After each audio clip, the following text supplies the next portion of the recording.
안녕하십니까. 오늘도 참으로 좋은 날입니다. 기쁨이 마음속에 충만하게 되시기 바랍니다. 저는 오늘 여러분과 함께 이사야 11장 1절로 3절의 말씀을 가지고 참믿음과 성령이란 제목으로 은혜를 나누고자 합니다. 교회 성장에 있었으나 개인의 신앙생활에 있었으나 성령의 역사는 지대한 영향력이 있습니다. 예수님의 제자들은 예수님께서 십자가에 죽으시고 부활 승천하신 이후 성령을 받기 전까지는 공포에 질려 죽은 듯이 조용히 지냈습니다. 그들은 그 누구에게도 전도한 적이 없었고 어떤 병자를 안수해서 고친 적도 없었습니다. 그러나 그들이 오순절날 성령의 충만을 받고부터는 놀라운 능력을 행사했습니다. 그들이 가는 곳마다 죄인이 회개하고 병든 자가 고침을 받고 귀신이 쫓겨나가고 절망에 처한 자가 소망을 얻는 위대한 역사가 일어났던 것입니다. 오늘날도 성령이 임하시면 이와 같은 역사가 일어나는 도입니다. 그래서 스가랴 선지자는 이는 힘으로 되지 아니하며 능으로 되지 아니하고 오직 나의 신으로 되느니라고 하셨습니다. 그러면 성령께서는 어떤 분이시기에 이처럼 놀라운 역사가 일어나는 것일까요? 첫째로 성령님은 지혜와 총명의 신이십니다. 예수님의 제자들은 3년 반 동안이나 예수님과 동고동락이 하시나 예수님을 단지 이스라엘의 국권을 회복시켜줄 정치적인 메시아로만 막연하게 생각했습니다. 그 때문에 예수님께서 십자가에 죽으시고 장사지내게 되자 그들은 소망을 잃은 채 절망에 처하고 만 것입니다. 엠마오로 가는 두 제자의 말이 이를 잘 증명해 줍니다. 그들은 동행하던 분이 부활하신 예수님인 줄 모르고 예수님께 우리는 예수가 이스라엘을 구속할 자라고 바라노라고 말했던 것입니다. 예수님의 제자들은 주의 죽으심과 부활하심에 대한 하나님의 깊은 섭리를 깨닫지도 알지도 못했습니다.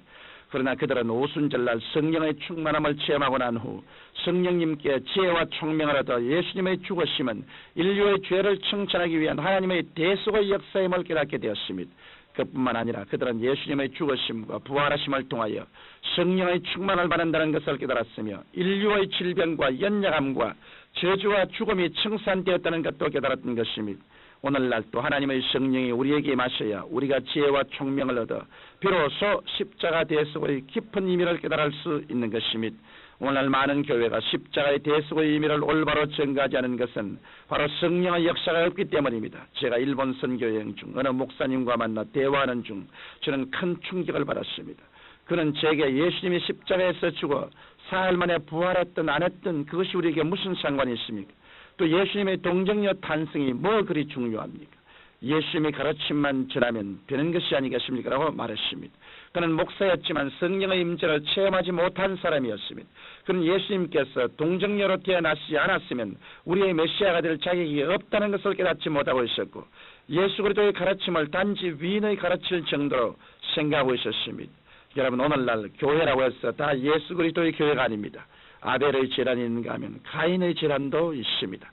지혜와 총명의 영이신 성령께서 함께 계시지 않으면 가인의 재난이 될 수밖에 없습니다. 성령을 통해 예수 십자가 중심으로 서 있지 않은 교회는 하나님이 기뻐하지 않으십니다. 신앙인도 마찬가지입니다. 성령을 통해 지혜와 총명을 얻어 십자가 중심에 서서 말씀 중심에 선 성도만이 진실로 하나님의 백성으로 성장할 수 있는 것입니다. 둘째로 성령님은 모략과 재능의 신이십니다. 예수님의 제자들은 그 당시 이스라엘 백성들 중에서도 수준이 낮은 어부나 세리 출신이어서 지도층이나 지식층에 있는 사람들에게 복음을 전할 수 없었습니다. 그러나 그들은 오순절날 성령의 충만을 받고 모든 모략과 재능이 뛰어나게 되었으며 그들의 말과 그들의 행위에는 모략과 재능이 뛰어나 감히 이스라엘 지혜들이 상대할 수가 없었습니다. 스데반이 성령으로 충만하여 모략과 재능이 뛰어난 말을 하며 바리새인과 사두개인 유대인들이 대적할 수 없이 이를 갈다가 끝내는 스데반의 입을 잠잠케 하기 위해 그를 돌로 쳐서 죽이고 말았던 것입니다. 또한 예수님의 제자들이 성령을 받은 후 얼마나 모략과 재능이 뛰어났던지 불과 300년 이내에 로마 제국을 복음화시켰던 것입니다.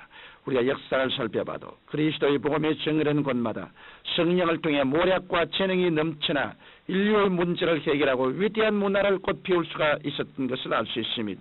우리나라도 그리스도의 복음이 전파되면서 근대화 이루어지기 시작했습니다. 그래서 우리나라는 복음과 더불어 발전하게 되었고 오늘 이처럼 현대교육과 현대과학과 현대문명이 꽃피게 된 것입니다. 오늘 이 세상에서 가장 필요한 것은 모든 사람이 예수님 앞에 무릎을 꿇어 회개하고 모략과 재능의 신이신 성령을 의지하는 것입니다.